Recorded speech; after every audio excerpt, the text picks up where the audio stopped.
un biseau descendant sur le AUDJPY. On a pris appui après une belle cassure, on a pris appui sur le biseau. Donc il n'est pas impossible qu'on fonctionne jusqu'à l'objectif du biseau. Sinon, dans l'autre scénario, il y a le niveau de navigation le plus bas du biseau. EuroCAD, on a toujours ce triangle rectangle où on oscille autour de sa résistance depuis un moment déjà.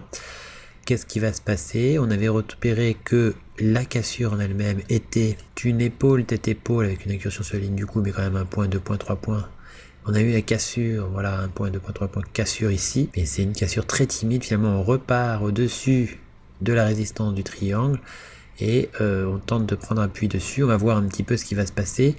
Quoi qu'il en soit, le scénario du triangle a l'air désormais plutôt favorable. USD-JPY, on avait cassé un canal parallèle jaune, on a cassé un drapeau qui s'est construit pendant la cassure du canal parallèle jaune.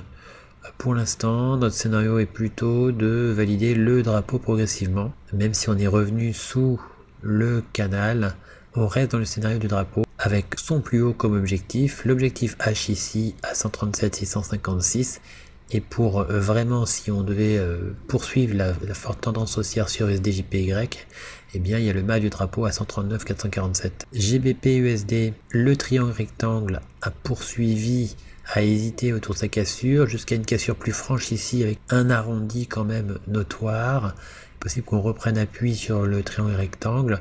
Quoi qu'il en soit, la hausse prédomine sur le plan chartiste. Euro-GBP, on revient un petit peu au contact de la ligne du coup, on avait fait une cassure, on est replongé dedans, on revient un petit peu tenter une nouvelle cassure, donc à surveiller Euro-GBP. GBP-CAD, le V-bottom est en difficulté, puisque on avait pris appui, on est revenu dessous, on est remonté, on est revenu encore une troisième fois, donc là ça commence à être un petit peu long pour le V-bottom, la limite de la validation, c'est cette ligne rouge.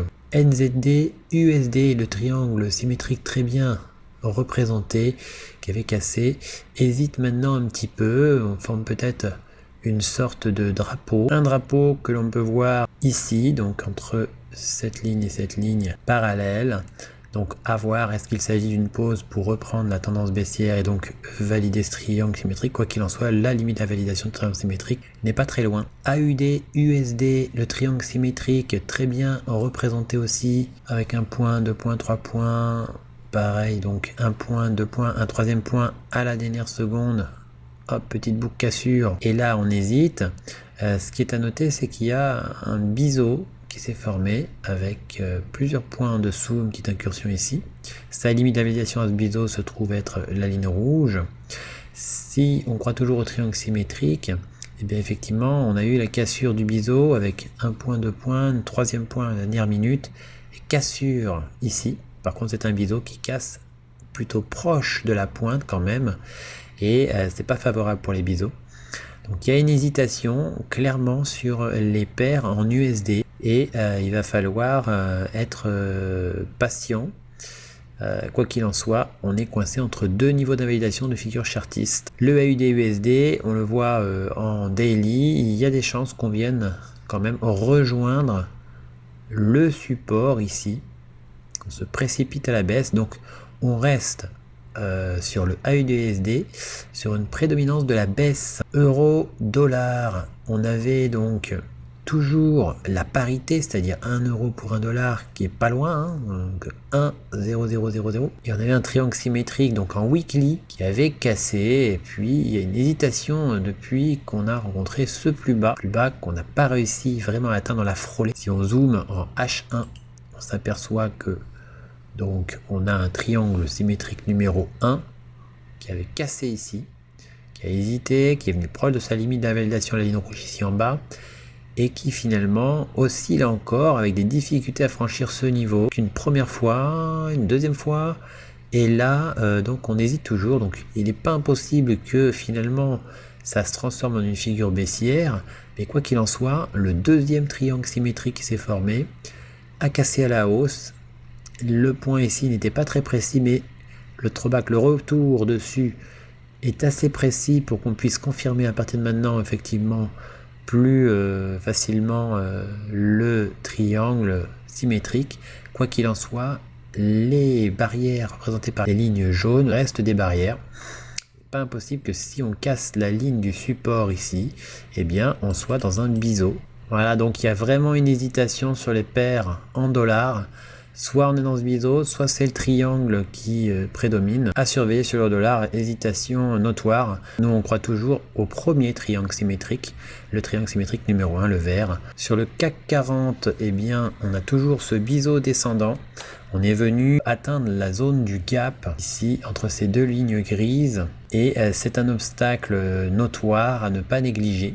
Sur le CAC 40 toujours, mais vision d'un broker, le FTMO, donc qui effectivement a des cotations plus longues puisqu'il n'y a qu'une seule heure de clôture, contrairement à FX Pro comme je l'ai montré, qui ferme de 23h à 8h, là ça ferme seulement 1 heure, et donc on a repéré un triangle rectangle qui avait cassé à la hausse et qui a buté contre le gap ici, sans reboucher non plus le gap.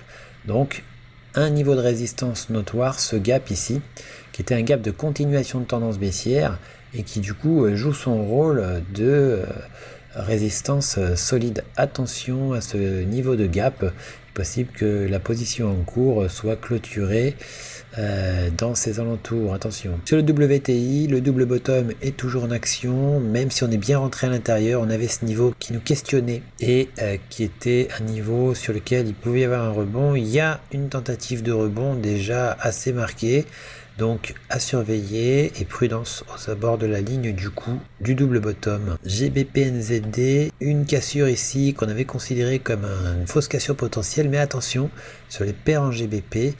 On a un scénario plutôt haussier pour le GBP qui se profile selon nos analyses.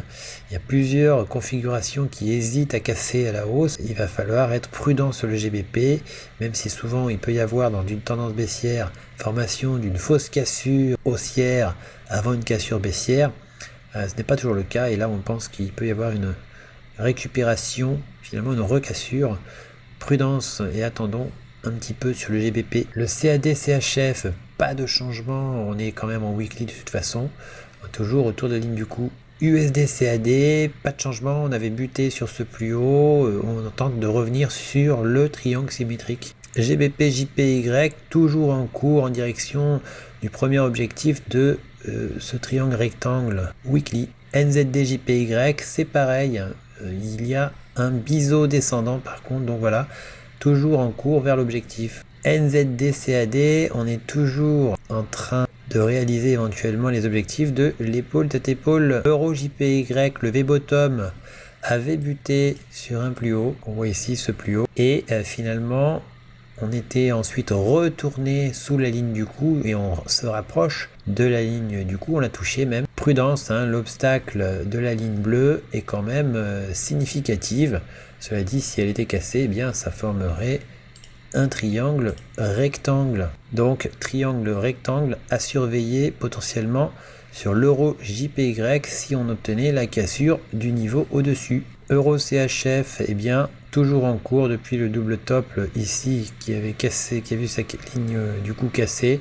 On est toujours en train de tenter d'atteindre les objectifs avec l'obstacle du plus bas. Attention. Euro AUD, la cassure du triangle est effectivement trop rapide. On a cassé à 67%, mais on a fait un retour sur la ligne du coup de l'épaule, tête, épaule inversée qui pourrait bien fonctionner, au moins jusqu'à son demi-objectif.